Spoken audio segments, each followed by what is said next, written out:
தமிழ் யார் வைத்த பெயர்? நம் தமிழ் மொழிக்கு தமிழ் என்ற பெயரை யார் வைத்தார்கள், ஏன் வைத்தார்கள் என்கிற கேள்வி ஆண்டாண்டு காலமாக எழுந்து கொண்டே இருக்கிறது.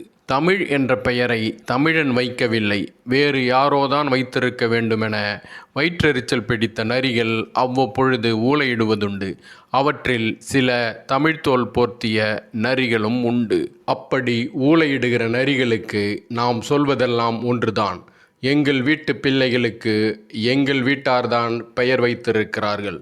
ஒருவேளை உங்கள் வீட்டு பிள்ளைகளுக்கு வேறு யாராவது பெயர் வைத்தார்களோ என்னவோ, அது எங்களுக்கு தெரியாது. அதை பற்றி எங்களுக்கு கவலையும் இல்லை. நம் தமிழ் மொழிக்கு தமிழ் என பெயர் வைத்தவர்கள் நம் முன்னோர்கள்தான் என்கிற சான்றும், ஏன் தமிழ் என பெயர் வைத்தார்கள் என்கிற சான்றும் தமிழ் என்கிற 3 எழுத்திலேயே இருக்கிறது. அந்த சான்றுகளை விளக்கும் காணொளிதான் இது. தமிழதிகாரம். இந்த உலகில் பேசப்படும் மொழிகளின் மீதும் பின்பற்றப்படும் பண்பாடுகளின் மீதும் எல்லாம் தம்முடையது என சொந்தம் கொண்டாடுகிற உரிமை தமிழனுக்கு மட்டுமே உண்டு. தம்முடையது என்கிற உரிமையும் பெருமையும் கொண்டுதான் தமிழன் பல்லாயிரம் ஆண்டுகளாக வாழ்ந்து கொண்டிருக்கிறான். அதனால்தான் அவன் அவனையே தன்னை என பெருமையோடு அழைத்து கொண்டான். தன்னை என்பதன் பொருள் தன் ஐ என்பதாகும். ஐ என்றால் தலைவன், அழகன் என பொருள். தன்னையே தலைவன் என்றும் அழகன் என்றும் வியந்து கொண்டவன் தமிழன். ஐ என்பதற்கு வியப்பு என்றும் ஒரு பொருள் உண்டு. அந்த பெருமையுடனேயே தன் உறவுகள் அனைத்தையும் தம்முடையது என்கிற உரிமையிலேயே பெயர் வைத்து அழைத்தான். தான் வணங்கும் தெய்வத்தை கூட, தான் பேசும் மொழியை கூட தம்முடையது என்கிற உரிமை கொண்ட பெயர்களை வைத்தே அழைத்தான். ஔவை என்றால் தெய்வம் என பொருள். அந்த தெய்வத்தையே தம் தெய்வம் என்கிற உரிமையோடு தம் ஔவை என பெயரிட்டு அழைத்தான். அதுவே தவ்வை என்றானது.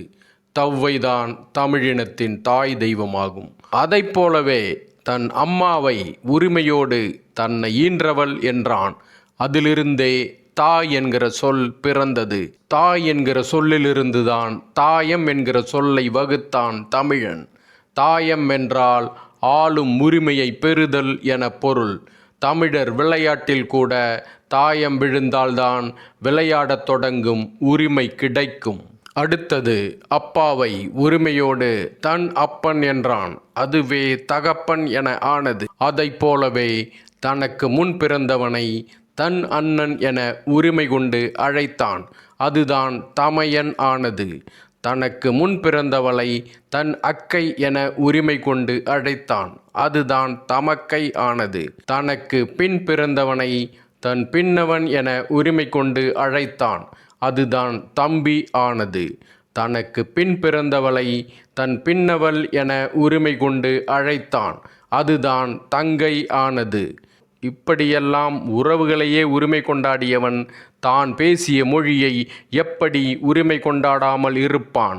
அந்த வகையிலேயே தான் பேசிய மொழியை தம் மொழி என உரிமையும் பெருமையும் கொண்டு அழைத்தான். அந்த தம் மொழி என்பதே தமிழ் என ஆனது. ஆகவே தமிழ் என்பது தமிழனின் குருதியில் கலந்திருக்கும் தம்மொழி என்கிற உரிமையில் பிறந்த பெயராகும். தமிழனின் தம் என்கிற உரிமையிலேயே தமிழ் மொழிக்கு யார் பெயர் வைத்தார்கள், ஏன் தமிழ் என பெயர் வைத்தார்கள் என்கிற கேள்விகளுக்கு விடை இருக்கிறது. நம் தமிழ் மொழிக்கு தமிழ் என்கிற பெயரை யார் வைத்தார்கள் என்கிற சான்றையும், ஏன் தமிழ் என பெயர் வைத்தார்கள் என்கிற சான்றையும் தாங்கி நிற்கிற தமிழ் என்கிற 3 எழுத்து சொல்லுக்கு இணையான சொல் இந்த உலகத்தில் எந்த மொழியிலும் இல்லை. தமிழதிகாரம். இது உலகத்தின் முதலதிகாரம். நானிலமும் தமிழ் நிலமே, முக்கடலும் தமிழ் கடலே. தமிழதிகாரம். இது உலகத்தின் முதலதிகாரம்.